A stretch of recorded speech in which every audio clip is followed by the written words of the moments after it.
Yes, salut tout le monde. On est vraiment content d'être avec vous cette semaine. On a notre pasteur Samuel Lévesque qui est avec nous. Vraiment, on est tellement bénis qu'il soit, qu'il a accepté de faire l'émission avec nous aujourd'hui. Puis merci Seigneur de l'avoir mis sur ma route, Seigneur Jésus. Puis vous allez voir, vous allez être bénis à travers ce sujet fondamental qui est vraiment important. Amen. Vraiment un sujet qui est des plus importants parce que Dieu a établi des choses dans la vie chrétienne. Puis il y a vraiment, je vais y aller avec le titre, vous allez voir, on ne veut pas trop étirer, mais le titre c'est simple, c'est respect et ordre. C'est vraiment quelque chose d'important, mais on va rentrer dans le vif du sujet. Mais vous allez voir, c'est par rapport à la révérence envers Dieu premièrement, mais envers les autorités aussi. Donc, si tu veux commencer, mon frère bien-aimé. Amen. Yes. Je suis content d'être avec vous aujourd'hui. Yes. Content d'être avec toi, Rabbi. Yes, amen. On est là pour la gloire de Dieu. Yes. On va parler d'un sujet qui va peut-être déranger quelques-uns, mais je pense que c'est important d'en parler. On est dans une société aujourd'hui où le respect et l'ordre n'est pas toujours respecté. Puis parfois, dans la marche chrétienne, on a l'habitude de reproduire ça. Puis ça cause des problèmes. Puis nécessairement, quand on vient à Jésus, c'est important d'avoir une révérence et un respect envers lui. Mm-hmm. Parce que sinon, on n'ira pas bien loin. Sans révérence, on va finir par marcher dans le péché. On ne respectera pas son sacrifice et ce qu'il a fait à la croix. Yes. Puis c'est ça, justement, comme tu parlais vite fait, juste pour faire une parenthèse, que justement, la société d'aujourd'hui, les gens sont individualistes, on prône ça. Hein? C'est pour côté, il y en a qui sont respectueux de nature, mais c'est du je me moi, c'est beaucoup du me, myself and I. Donc, ça peut même entraîner souvent des sentiments de rébellion vis-à-vis des autorités. Mais Dieu a établi un ordre, puis il faut respecter ça pour pas qu'il y ait un désordre, justement. Exactement. Tout commence par avoir un respect envers Dieu. Yes, craindre Dieu, c'est pas nécessairement de trembler. Yes. C'est pas nécessairement d'avoir peur de lui. C'est d'avoir une révérence puis de comprendre qu'il est l'autorité mise en place dans notre vie. Que c'est lui, notre Seigneur et notre Sauveur. Yes. Puis on peut pas agir comme qu'on veut, on peut pas faire ce qu'on veut, que Dieu a établi des lois, Dieu a établi des règles, Dieu a établi des gens, Dieu a établi des autorités. Yes. Pour qu'on puisse fonctionner comme lui le désire. Puis c'est important de prendre ça en considération pour être capable de marcher dans ses voies et lui plaire. Yes, amen. Et nécessairement, quelqu'un qui a la crainte de Dieu va porter du fruit. Yes, alléluia. C'est vraiment. un fruit de sainteté. C'est un fruit de respect. C'est un fruit qui va amener à ce que la personne va se dépasser, va s'oublier et va tout faire pour pouvoir plaire à Dieu. Yes. Et va tout faire pour pouvoir respecter sa parole.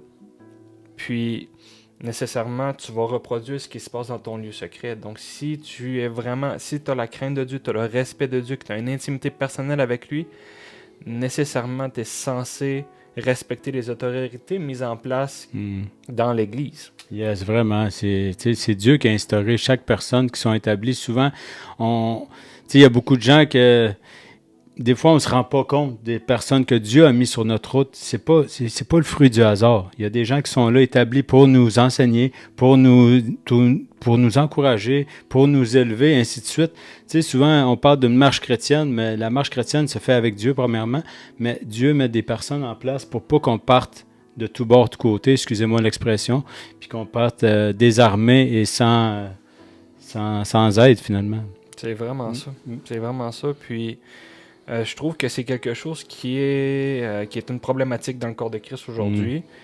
Puis, nécessairement, chaque auditeur qui va nous écouter, vous avez tous, si vous êtes dans une église locale, vous allez soit avoir vécu certaines expériences, vous allez avoir vécu certaines choses, vous allez avoir entendu certaines choses, certainement, qui s'est produit, des problématiques. Il y en a, c'est normal. Quand on vit en société, quand on est avec des gens, c'est normal qu'on ait des problèmes parce qu'on ne peut pas toujours avoir le même point de vue.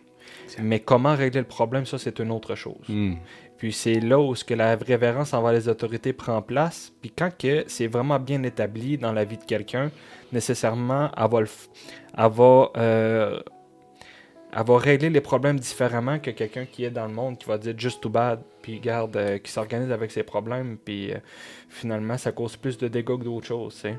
Ben, c'est vrai, les gens ils laissent tomber rapidement, dans le fond, mais c'est ça qu'il faut pas, premièrement, bypasser les gens qui sont là, mais deuxièmement aussi, avoir un respect de vouloir régler chaque chose et ne pas aller, comme je pourrais dire, essayer de régler ça à l'extérieur sans aller voir la personne cible, vouloir régler le problème à la source, disons, c'est ça souvent. Exactement. Donc, on peut voir la plupart du temps les problèmes qui se passent dans les églises, les divisions, ou des gros problèmes majeurs. Souvent, aujourd'hui, c'est des problèmes où on n'a pas été capable d'avoir de la révérence envers l'autorité qui a été mise en place. On a voulu bypasser, on a voulu passer par-dessus, on a voulu se permettre en croyant qu'on était bien motivé de le faire parce qu'on parle probablement au nom de Dieu, ou on essaie de le faire par notre propre sagesse.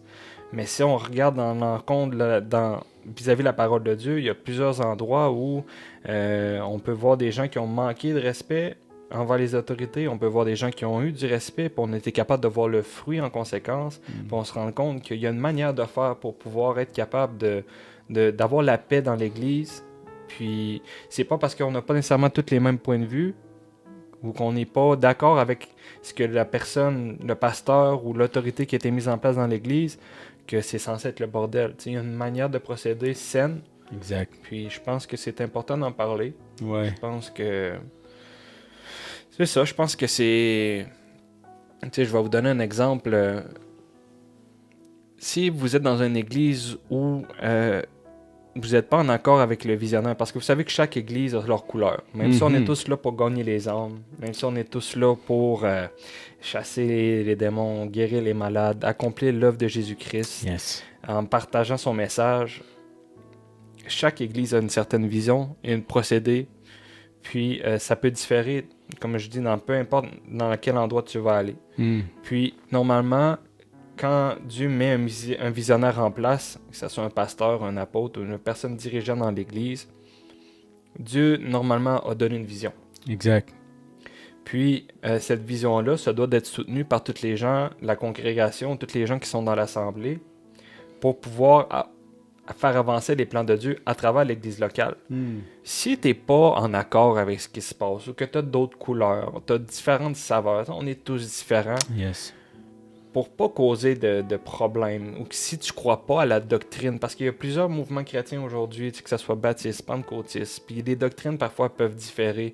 Puis s'il y a quelque chose que tu n'es pas en accord, ou que tu fais, vaut mieux des fois peut-être partir, ou se taire, ou d'avoir une discussion avec le pasteur, ou d'aller là où toi tu te sens à ta place, je pense. Exactement. Finalement.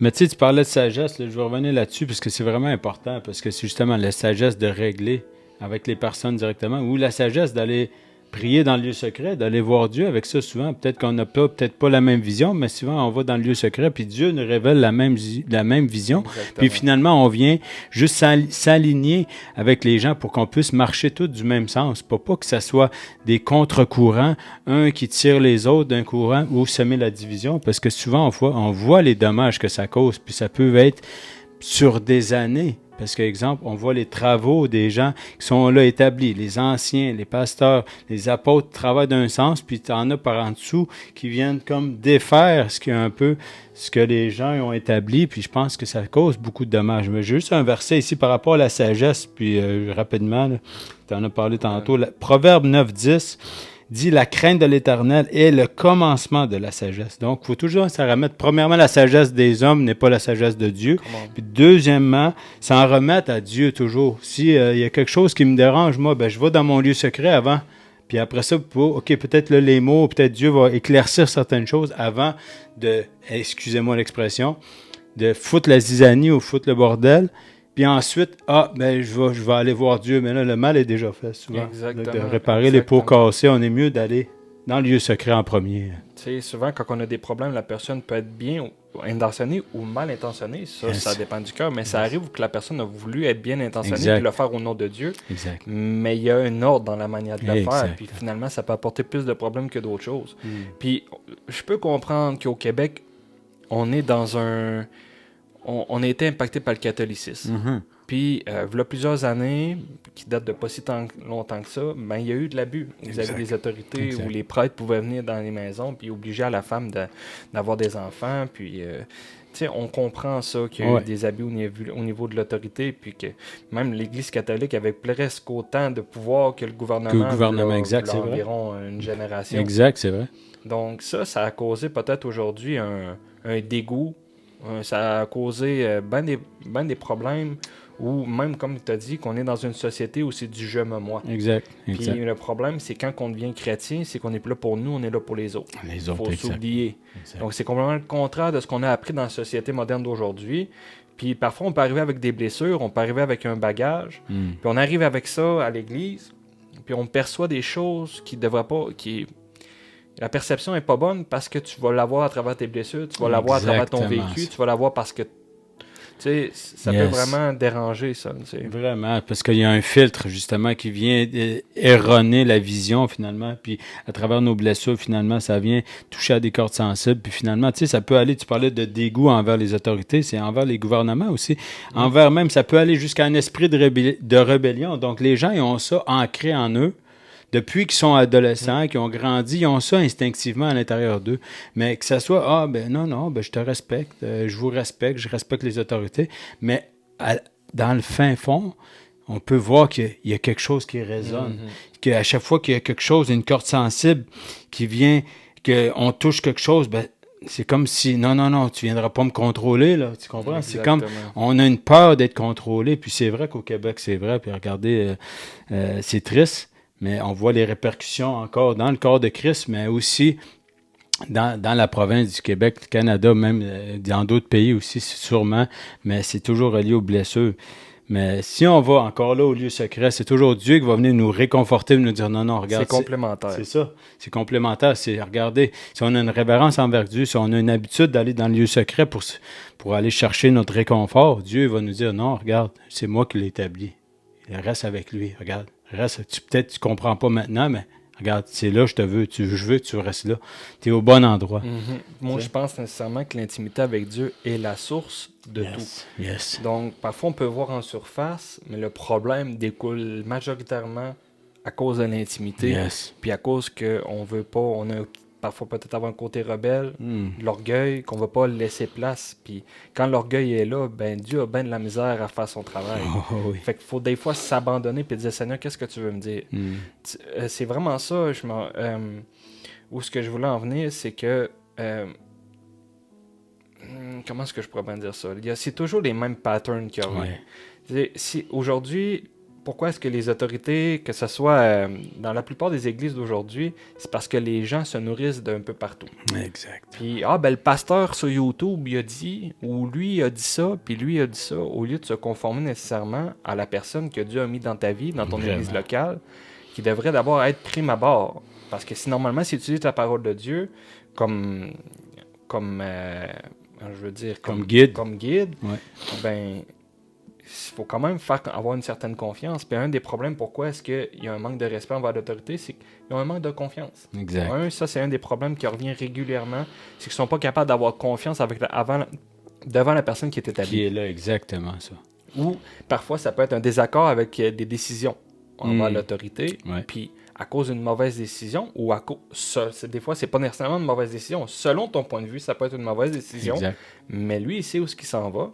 Parce que Dieu l'a établi. Il y a la vision aussi. Il y a la vision. Exactement. Puis nécessairement, au final, tu te rends compte que c'est bien. Puis que des fois, il faut pas nécessairement être prompt et juste attendre et prier pour son père, pour l'autorité mise en place, son père spirituel, ou mentor, puis juste dire, gars, Seigneur, c'est toi qui le guide. Moi, je pense que c'est comme ça. Si je me trompe, montre-moi là. Sinon, prie pour lui, ne le dénigre pas. Prie pour lui, puis aie confiance que Dieu va le guider en son temps. Vraiment. Parce qu'il y a des choses que Dieu va dire au visionnaire qu'il ne dira pas à toi aussi. C'est ça, parce qu'on n'a pas toute l'information. Souvent, nous, on est comme des spectateurs. On dit, mais là, c'est parce qu'on a une vision, on a le regard à court terme, mais la personne en place a la vision à long terme. Donc, on peut juger sur un agissement ou, exemple, une décision qu'elle aurait pris, mais finalement, on voit que, au fil du temps, malgré, désolé, j'aurais pas dû faire ci, mais il est trop tard, le mal est fait. Tu sais, je vais aller ici, puis ça concorde vraiment bien avec ça, c'est Hébreux 13-17. Ça dit, obéissez à vos conducteurs et ayez pour eux de la déférence, car ils veillent sur vos âmes. Tu sais, il faut toujours respecter. Même si on ne comprend pas l'idée principale de qu'est-ce qu'ils veulent faire, mais eux, ils ont la vision. Il faut toujours ramener ça, qu'eux, ils ont le setup. C'est comme Dieu, lui aussi, il a la vision.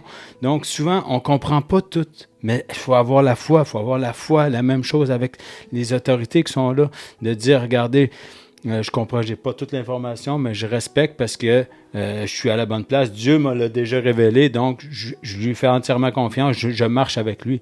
Tu sais, c'est souvent aussi d'avoir... C'est vraiment de la révérence. C'est dans Amen. tout, Amen. Puis comme qu'on répète encore, c'est que tout découle de l'intimité. Yes. Donc si un chrétien qui se dit chrétien, qui vit dans le péché, puis que c'est un désordre dans sa vie, ben nécessairement, il n'y a pas la crainte de Dieu. Ça, c'est clair, net et précis. Quelqu'un qui craint Dieu, a la sagesse, va vivre selon sa parole, va vivre selon ses préceptes, puis va tout faire pour lui plaire. Yes. Donc, ce qui va en dégager normalement, quelqu'un qui craint vraiment Dieu puis qui veut lui plaire va en découler.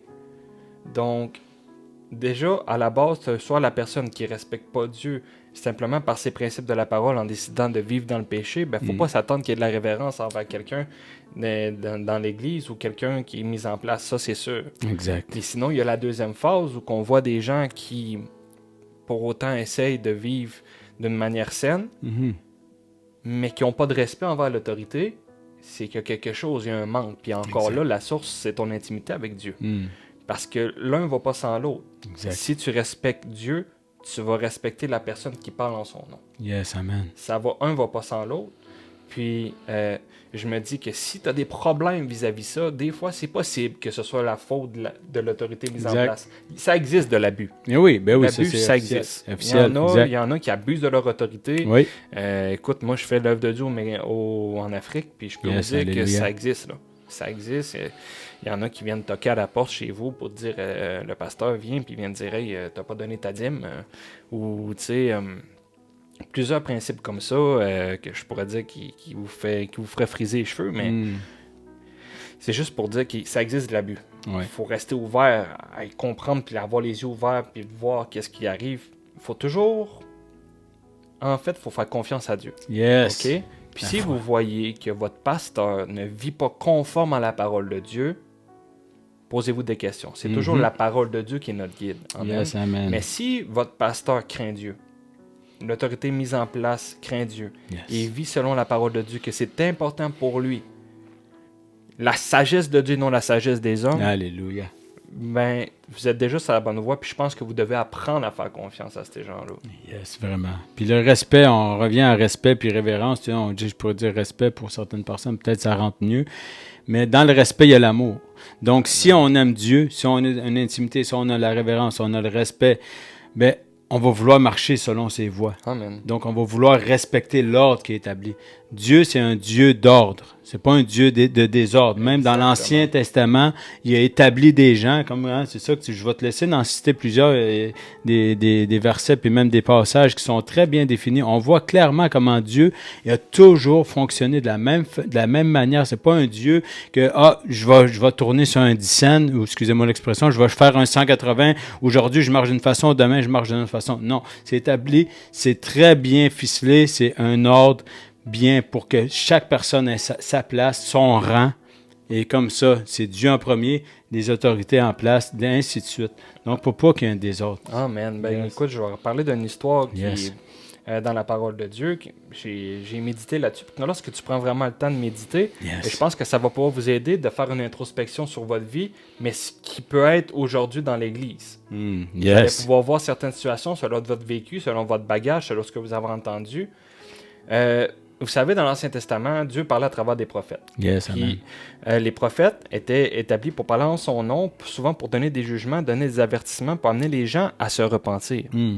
Un changement. Il parlait toujours à travers les prophètes. Puis, il y avait aussi établi des rois qui étaient là pour régner sur le peuple d'Israël. Puis, il y avait aussi les prêtres qui étaient là pour les sacrifices et ainsi de suite. Donc, Dieu avait mis un ordre. Puis, c'est biblique. Yes, Comme amen. le Père, le Fils et le Saint-Esprit. Yes. Ils sont trois en un, mais chacun ont leur rôle. Son rôle, exactement. Donc, si on peut regarder dans l'Ancien Testament, on va parler de l'histoire de Saül avec Samuel. Samuel, c'était le prophète qui était choisi par Dieu, qui parlait en son nom, puis il a décidé de oindre Saül comme roi. Puis c'était le premier roi du peuple d'Israël. Vous savez, comme j'ai dit tout à l'heure, c'est lui qui parlait au nom de Dieu. Yes. Donc c'était lui qui était établi pour parler en son nom, qui donnait les règles que l'Éternel donnait pour que le peuple puisse avancer. Yes. Donc, vis-à-vis de tout ça, qu'est-ce qui est arrivé? Il y a Saül qui, durant son périple qui était roi, a commencé à désobéir à Dieu, mais c'est pas nécessairement qu'il était mal intentionné. C'est qu'il n'a pas respecté l'autorité mise en place. Et je vais parler comme par exemple dans 1 Samuel, pour ceux qui veulent les versets, dans 1 Samuel 13, 8 à 14, je vais faire un résumé. Saül a offert un sacrifice à Dieu avant l'arrivée de Samuel. Puis il y avait seulement le prophète Samuel qui pouvait faire des sacrifices. Yes. Amen. Puis c'est en raison de la pression du peuple et de l'angoisse face à la menace philistine. Les Philistins s'en venaient, puis ils commençaient à avoir peur, ils cherchaient l'approbation de Dieu, il a tué des animaux. Puis s'il y avait juste Samuel qui pouvait le faire, il n'était pas établi, il n'était pas choisi, c'était pas son rôle. Puis il a décidé de le faire quand même. Mais il n'était pas mal intentionné. Exact. Mais qu'est-ce que ça a produit? Ça a produit un mécontentement envers Dieu. Yes. Deuxième chose qui est arrivée au fur et à mesure, on peut voir ça dans 1 Samuel 15, versets 1 à 23, pour ceux qui veulent aller chercher. Je vais faire un petit résumé. Saül a été commandé par Dieu à travers Samuel de détruire complètement les Amalécites. C'était un peuple et tous ceux qui possédaient. Donc Samuel avait dit, tu dois tuer tout le bétail et tout le peuple. Tu laisses à rien. Puis Samuel parlait au nom de qui? Au nom de Dieu. Yes, alléluia. Donc, qu'est-ce qui est arrivé à la fin de la guerre? Il a laissé le roi vivant.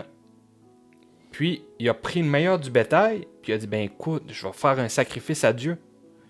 Tu sais, si on le regarde d'un point de vue comme ça, on se dit, tabarouette, hey, c'est beau ce qu'il a voulu faire. Tu sais. Ouais, il a mis tout son cœur. Hey, il a voulu faire un sacrifice à Dieu, il a pris le plus beau bétail, il n'a pas voulu le tuer, puis il a voulu l'offrir à Dieu. Mais qu'est-ce qui est arrivé au final? Son intention était bonne, mais il a désobéi à qui? À Dieu. À Dieu, à travers la parole qui a été donnée au prophète Samuel. Yes. Donc, c'est à ce moment-là que Samuel a dit, l'obéissance vaut mieux que les sacrifices. C'est bon, on utilise ce verset-là, hein, on peut l'utiliser en tant que chrétien. C'est là qu'on voit que l'obéissance est de plus importante que les sacrifices. Vraiment. Donc, même si le sacrifice est une bonne chose dans la loi de Dieu, Dieu aurait préféré que l'obéissance envers sa parole qui a été donnée par Samuel puisse être mise en place. Donc, on voit qu'à partir de ce moment-là, même s'il était bien intentionné, son manque de sagesse, il a manqué de sagesse. 2, il n'a pas respecté l'autorité qui a été mise en place parce qu'il n'a pas respecté ce que Dieu lui a dit de faire. Exactement. Puis 3, qu'est-ce que ça a produit? Samuel a donné une parole à Saül. Il a dit, maintenant la main de l'Éternel n'est plus sur toi. Conséquence. Donc, il y a eu une conséquence à sa désobéissance. Puis durant ce temps-là, qu'est-ce qui est arrivé drôlement? Le prophète Samuel voit David, on entend parler de David, puis il décide de le oindre comme roi. Yes. Puis là, ça se fait entre-temps. Puis là, il se bat contre Goliath. Puis il tue Goliath. Les gens voient que la main de Dieu est sur David, qui a été choisi par Dieu, qui est puissant, qui est oint. Il a commencé à gagner en popularité. Vous pensez qu'est-ce qui est arrivé? Le roi Saül a commencé à avoir une certaine animosité, la jalousie, peur de perdre son trône. Puis savez-vous qu'est-ce qui est arrivé? Lorsqu'il a commencé à s'animer de jalousie, peur de perdre le trône, il y a un esprit mauvais qui a commencé à le tourmenter. Exactement ça, c'est ça. Fait que là, qu'est-ce qui est arrivé durant cet esprit-là qui a commencé à le tourmenter? Il a commencé à avoir de la colère envers David, puis il a voulu tuer David. Donc, au moment où David jouait de la harpe, Saül a voulu tuer David. Qu'est-ce qui est arrivé? David a fui, il a réussi à fuir. Puis savez-vous combien de temps ça a duré, ça? Pendant 15 ans. Oh ouais, beaucoup. Pendant 15 ans. David, qui était roi en passant, il avait reçu l'approbation de Dieu d'être roi. Saül, pendant 15 ans, a couru après pour pouvoir le tuer. Imaginez-vous, à cause de la rébellion. Mais regardez comment David a agi à comparer à Saül. caractère complètement différent. Yes, David respectait l'autorité de Saül malgré ses fautes. On peut voir ça dans 1 Samuel 24, 4-7. Je vais faire un résumé. David se trouve dans une caverne avec ses hommes et Saül entre sans savoir que David était là. Les hommes de David lui disent que c'est l'occasion parfaite de tuer Saül. David refuse en disant que l'Éternel me garde de porter la main sur mon maître sur le oint de l'Éternel. Hey. Le oint de l'Éternel, c'est le mis à part, celui qui a été choisi. Choisi, alléluia. Donc, malgré, vous savez comment David était fort, depuis sa jeunesse, il se battait contre les lions puis il sauvait les brebis. C'était Exactement. vraiment quelqu'un de puissant. Yes. Mais il aurait pu le tuer, Saül. Si c'est les garçons ou son armée qui était avec lui, lui dit ça, c'est parce qu'il avait la chance de le tuer. Exact. Mais il ne l'a pas fait. Imaginez. Puis pourtant, il était loin de Dieu, il était choisi, mais il craignait Dieu. Exact. S'il ne l'a pas fait, c'est parce qu'il avait la crainte de Dieu. Un respect envers l'autorité qui a été mise en place avant lui. Puis il respectait Dieu. Essayez de faire une concordance avec ce qui se passe aujourd'hui, là. Vraiment. Avec ce qui se passe dans les églises aujourd'hui, vous allez voir que ça fait quand même référence. Malgré même les erreurs que Saül avait faites, il a décidé, il y avait un respect quand même. Pourquoi? Il y avait un respect envers Dieu. Envers Dieu, parce que Dieu, il avait l'autorité, justement. Exactement. Dans 1 Samuel 26, 9-11, on voit une deuxième occasion. David a l'opportunité de tuer Saül alors qu'il dort dans son campement. L'un des hommes de David lui propose de tuer Saül, mais encore une fois, David refuse. L'Éternel récompensera chacun selon sa justice et sa fidélité. Oh, yes, donc, qu'est-ce qu'il est en train de dire, là? Il est en train de dire, c'est Dieu qui fait justice. Yes, amen. C'est pas à moi de la faire. C'est encore aujourd'hui, parfois, on essaie de se faire justice par nos propres... Ah, mais moi, regarde, je vais faire par moi-même, puis ça passe ou ça casse. C'est pas toujours comme ça que ça fonctionne. C'est vrai. Troisième fois, dans 1 Samuel 24, 12-13. Après avoir épargné la vie de Saül, David lui dit « Que l'Éternel soit juge entre moi et toi, et que l'Éternel me venge de toi, mais je ne porterai point la main sur toi. David laisse Dieu agir selon sa justice au lieu de prendre les choses en main par lui-même. » Puis ça, c'est une preuve de sa soumission envers l'autorité. Puis pourtant, il était roi, puis il a commencé à faire pendant 15 ans. Il aurait pu le tuer, puis prendre place tout de suite. Exact. Mais non, il a décidé de respecter l'autorité qui a été mise en place. Yes. Puis je trouve que c'est une belle référence à aujourd'hui. Tu sais, je me dis que, tu vois, lui, qui a voulu bien faire, Saül a voulu bien faire, mais finalement, il a désobéi à Dieu. Puis il a perdu la main de l'Éternel. Il y a un esprit qui est venu sur lui. Il a commencé à avoir de la jalousie, de la crainte. Exact. Il a voulu tuer David pendant 15 ans de temps. Au final, il s'est tué lui-même. Puis David a pris place parce qu'il a laissé Dieu faire justice. Yes, alléluia. Vraiment, c'est ça même dans le monde d'aujourd'hui. Souvent, c'est ça, on a un esprit de rébellion, mais même un esprit de justicier, on pourrait dire, Exact. jusqu'à là. Ah non, je vais régler ça, je vais régler ça. Laissons Dieu être le juste. On a un Dieu juste, c'est lui qui fait justice. Puis Dieu, c'est un Dieu fidèle. Dans le fond, si on respecte l'autorité, on suit ses pas, par la foi, de toute façon, Dieu, il va toujours régler ça. On n'a pas à essayer de dire, non, regarde, tu sais, souvent, c'est ça, on veut régler les choses à notre façon. Exact. Hein. Et encore là, ça revient à la sagesse de Dieu, n'est pas la sagesse des hommes. Mais souvent, c'est ça. Ça vient encore là, ça peut venir frôler ou, excusez-moi, toucher des cordes sensibles. J'ai été blessé, j'ai été maltraité ou les gens, je me sens comme un peu le justicier masqué, donc je veux rendre justice, mais souvent il y a des conséquences. On voit les répercussions, puis on voit les répercussions justement de la désobéissance, puis ça peut aller jusqu'à plusieurs années. Ça peut être comme un onde de choc aussi. Exactement. Un onde de choc que c'est une personne qui désobéit, mais on voit que c'est l'Église tout entière qui souffre, qui a des conséquences. Puis souvent, c'est irréversible. Il faut vraiment prendre ça au sérieux. Là. Donc, même si Saül avait l'air sage, même si Saül avait une bonne intention, il a surpassé l'autorité qui a été mise en place. Yes. Qu'est-ce que ça a produit? Ça a produit que la main de l'Éternel s'est enlevée sur lui. Yes. Quand la main de l'Éternel s'est enlevée sur lui, le diable a accès sur lui. Donc, il a commencé à être complètement troublé, puis au final, sa fin n'était pas belle. Non. Mais tandis que l'autre personne, qui était David, a respecté l'autorité. Oui, David n'a peut-être pas eu une vie, mais la Bible dit qu'il avait quand même le cœur de Dieu. En voulant dire ce que je peux dire dans ça, c'est que même s'il a couché avec la femme du général. La femme de son meilleur ami, ça reste que cet homme-là craignait Dieu. Puis dans tous les temps si vous regardez les psaumes, là, Mm. la plupart des psaumes qui parlent de la crainte, là, c'est lui Toujours. qui les a écrits. Toujours. Amen. Yes, Donc, amen. si tu veux chercher des versets de la crainte de Dieu, la Allez plupart, c'est allez dans les psaumes. C'est exactement. qui l'a écrit? C'est David. David. Puis la plupart des temps où David était oppressé, il cherchait sa face. Puis les plus beaux psaumes qu'il a écrits, c'est quand il était à genoux, qu'il craignait Dieu, Yes. qui était sur le bord de se faire attaquer, mais qui mettait tout son cœur et tout son âme en écrivant pour lui. Puis c'est là qu'on voit que c'est le plus beau. C'est les plus beaux, c'est là quand il était oppressé, puis Yes. qu'il mettait tout son cœur. tout son cœur Yes. vis-à-vis de Dieu. Mm. Vraiment, puis c'est des encouragements parce que oui, on peut faire des erreurs, ça arrive à tout le monde, même que, tu sais, comme tu parlais tantôt, on reste des hommes quand même si les autorités en place par Dieu, eux aussi peuvent faire des erreurs. C'est pas la question de leur manquer de respect ou quoi que ce soit. Tout le monde fait des erreurs. Une autre chose, c'est, premièrement, d'avoir une révérence sur eux, mais de toute façon, il n'y a pas personne qui est infaillible. Tout ou tard, tout le monde peut faire une erreur, mais si on s'en remet à Dieu, Dieu va tout rétablir l'ordre. C'est important de ramener la justice, puis on marche avec Dieu, dans le fond, en premier, dans le fond. Exactement. Donc, il y a quelque chose que j'ai remarqué aussi, c'est que les gens veulent pas avoir un père dans la foi. Ah, yes. Ils veulent avancer par leurs propres moyens, Mm. puis ils veulent pas avoir quelqu'un qui est établi dans leur vie, qui a un certain, je dirais pas un contrôle, mais qui peut apporter un conseil. Les gens ont bien de la misère avec ça. Ah ouais. Mais pourtant, on peut voir, le père spirituel, c'est pas biblique. Mais pourtant, on peut voir nécessairement dans la parole de Dieu que Paul avec Timothée, Paul Exact. avec Tite, on peut voir Élie et Élisée, on peut voir Moïse avec Josué.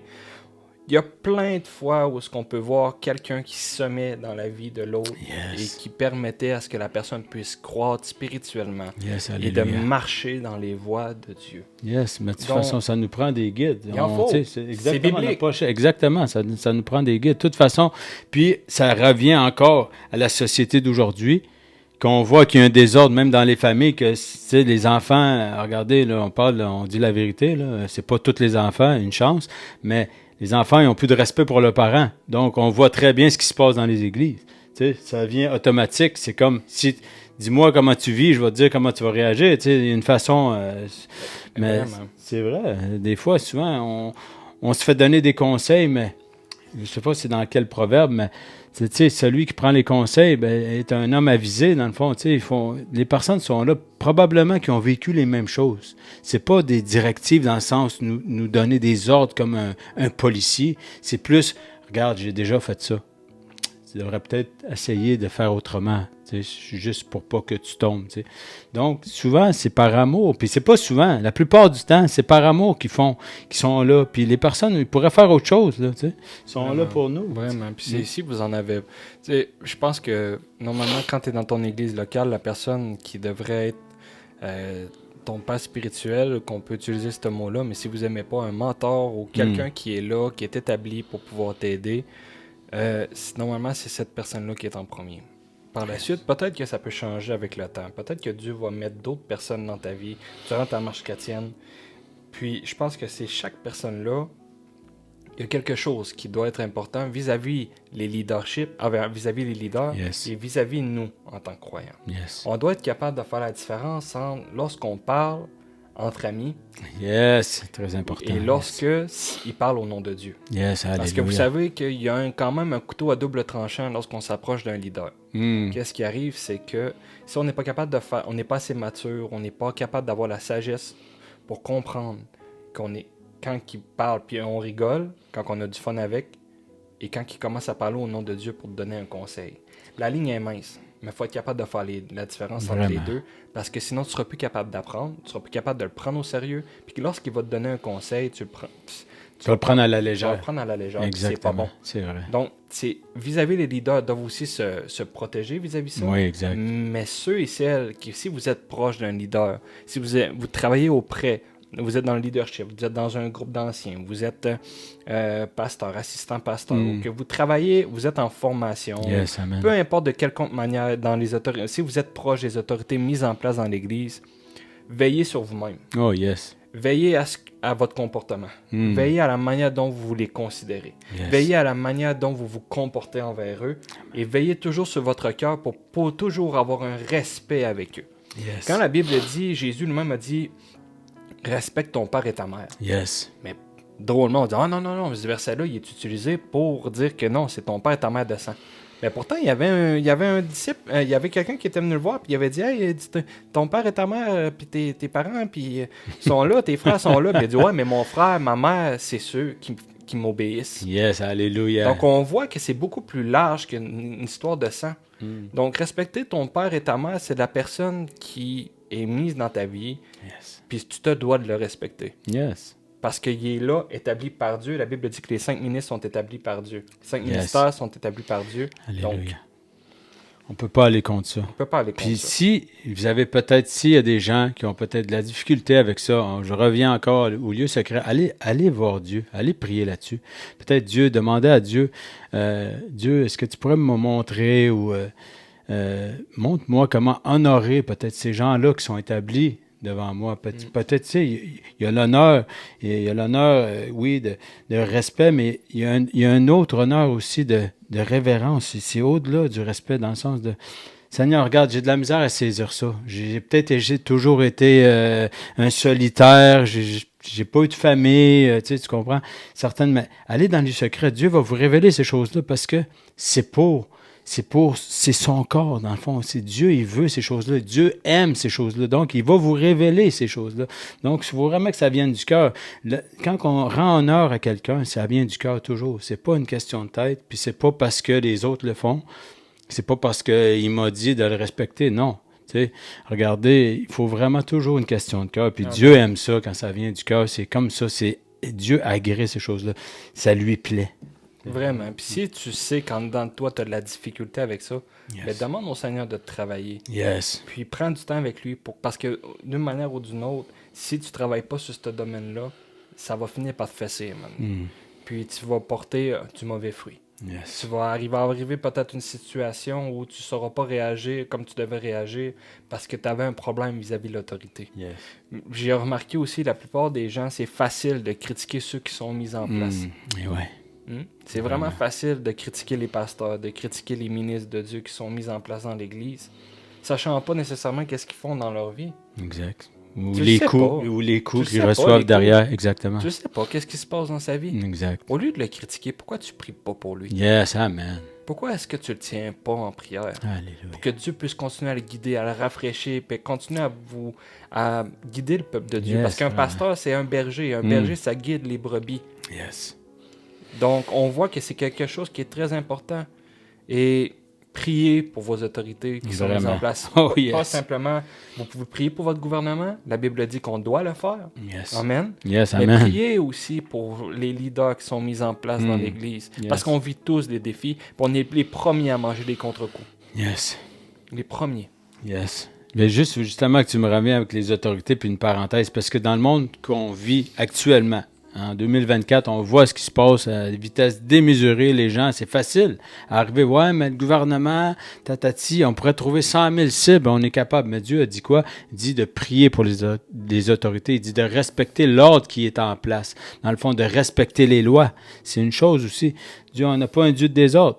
Donc, est-ce que si ça va à l'encontre de la parole de Dieu, ça c'est une autre chose, mais on ne rentre pas dans ce débat-là, on rentre vraiment sinon c'est trop facile de dire, ouais, mais le premier ministre ou le roi, ou je vous donne des exemples, ou le président, ben, il ne mérite pas ci, il ne mérite pas ça. Regardez, Dieu établit un nom. Il n'est pas écrit pour rien. Amen. Les autorités, les gens priaient pour les rois. Est-ce qu'ils acceptaient tout ce qui se passait? Non.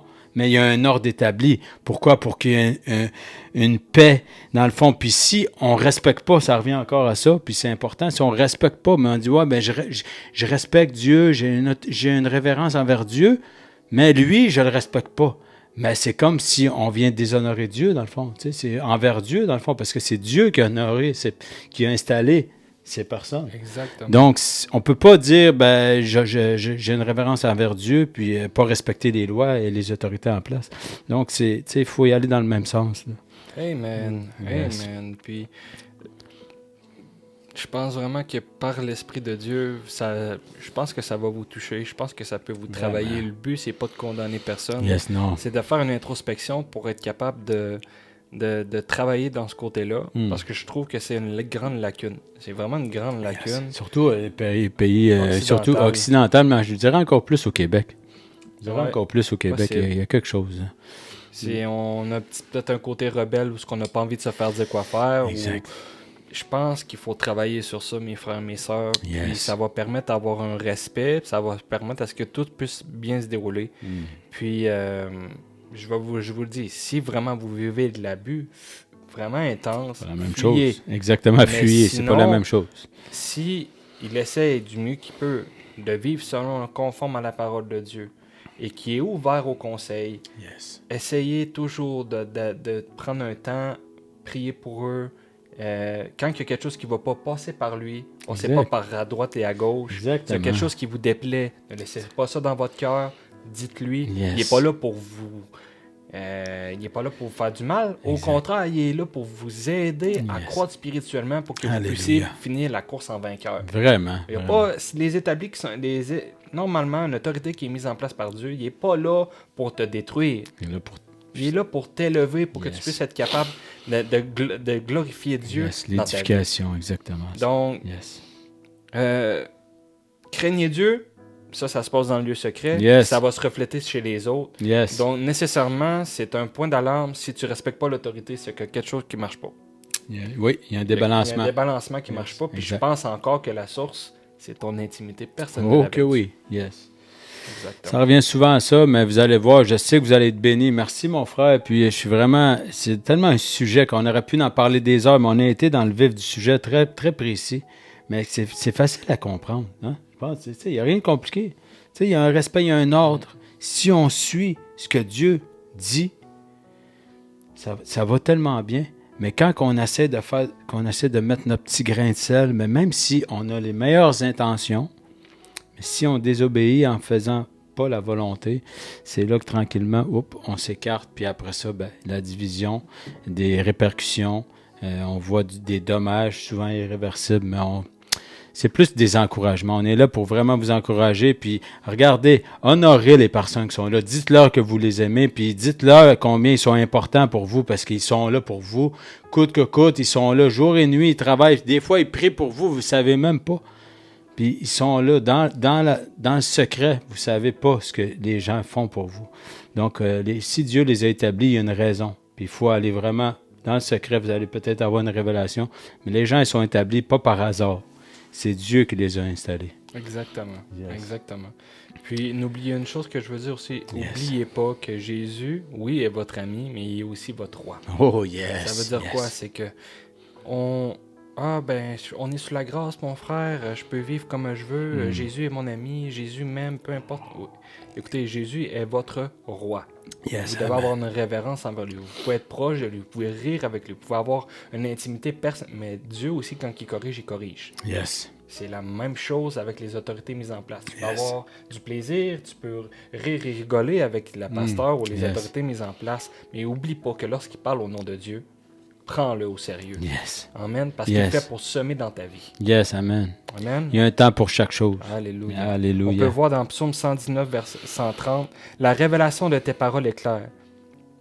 Elle donne de l'intelligence à ceux qui manquent d'expérience. Comme que je répète encore, pour ceux et celles, mélangez pas la sagesse des hommes avec la sagesse de Dieu. Le petit jeune, il ne m'apprendra pas. Ça va pas avec l'âge. Non. L'expérience, ça ne s'achète pas. Non. Puis, ceux qui manquent d'expérience, quand on étudie la parole de Dieu, nécessairement, c'est notre guide. Puis on va avoir plus de conseils. On va être bien plus sage que ceux et celles qui ont gagné 50 ans dans le monde. Tu peux avoir 1 an dans le Seigneur puis vivre selon la parole puis être beaucoup plus sage que la personne qui a appris sur le tas dans sa vie sans être chrétien. Puis ça fait avoir 80 ans, la sagesse du monde n'est pas la même que celle de Dieu. Alléluia. Donc, il faut comprendre que c'est pas une question d'année, c'est une question de mise en pratique que tu mets dans ta vie selon la parole de Dieu. Alléluia. Amen. Amen. Wow, c'est vraiment un bon sujet. J'ai vraiment aimé. Moi, je suis béni. Moi alléluia. Je ne sais pas si tu veux peut-être un dernier mot de la fin, un encouragement ou une prière, mon frère, une prière punch. Moi, je veux juste vous encourager aujourd'hui. Si vous devez le faire, repentissez-vous. Yes. Puis faites-le, laissez votre orgueil de côté, repentez-vous ou faites une introspection sur ce que vous devez travailler parce que le but, c'est de plaire à Dieu. Yes. Amen. Yes. Et vivez selon la parole de Dieu et non selon les principes du monde, non selon la sagesse du monde. Yes. Regardez toujours selon la parole. Yes. Puis, nécessairement, ça va se faire tout seul. Si tu as un cœur disposé Yes. à la critique, si tu as un cœur disposé à te faire reprendre vis-à-vis un homme, tu vas être capable de changer. Yes. Alléluia. Amen. Yes. Puis vis-à-vis de Dieu aussi, pour laisser son orgueil de côté pour pouvoir lui ressembler. Donc moi, je veux juste prier maintenant, au nom de Jésus, que chaque personne qui a écouté ce podcast aujourd'hui puisse se mettre en introspection. Je te rends gloire, Seigneur Dieu, parce que c'est toi qui agis par ton esprit, Seigneur. Je sais, Papa, que tu connais toutes choses et que tu connais le cœur de chacun. Alors, Seigneur, touche les cœurs de ceux et celles qui nous ont écoutés aujourd'hui. Que tu puisses leur révéler, Seigneur Dieu, ce qu'ils doivent mettre en pratique, ce qu'ils doivent changer, s'ils doivent se repentir, s'ils doivent, Seigneur Dieu, peu importe, que tu puisses, Seigneur, travailler par ton esprit dans leur cœur pour que la vérité puisse être établie, pour qu'on puisse restaurer nos cœurs, qu'on puisse restaurer nos hommes, que tu puisses enlever la crainte, Seigneur Dieu, que tu puisses enlever les blessures, Papa, vis-à-vis des autorités, pour que chaque personne puisse être restaurée dans le nom de Jésus et être capable de vivre par tes principes, Seigneur. Je te rends gloire, Papa, parce que je sais que tu vas agir. Je le déclare par la foi, Seigneur. Je déclare la paix dans les églises et je déclare, Seigneur Dieu, de l'ordre et du respect envers les autorités établies dans le nom puissant de Jésus. Amen. Amen. Amen et Amen. Yes. Alléluia. On le sait que vous allez être bénis. En tout cas, moi, je suis béni. Hein? Amen. La cible Amen. a été atteinte. Amen. Le sujet, vraiment un sujet très, très primordial. Mais on vous remercie pour d'être là fidèle à toutes les semaines. Puis on vous remercie aussi de pouvoir partager, comme qu'on dit souvent, à chaque semaine on en parle, mais de partager un petit amen en commentaire, un petit pouce ou n'importe quoi. Ça fait monter dans les algorithmes. On veut que le message puisse être propagé le plus possible parce que c'est le message de Dieu. Puis pour que le plus d'enfants de Dieu puissent entendre et saisir les messages, les pépites, que tout le monde doit justement puisse récolter les fruits à travers des messages. Mais merci mon frère, merci pasteur Samuel. Ça me fait plaisir. Yes, C'était vraiment, d'avoir pris le temps. Puis on vous remercie encore, puis on vous souhaite vraiment une belle semaine. Soyez richement bénis. Amen. Yes.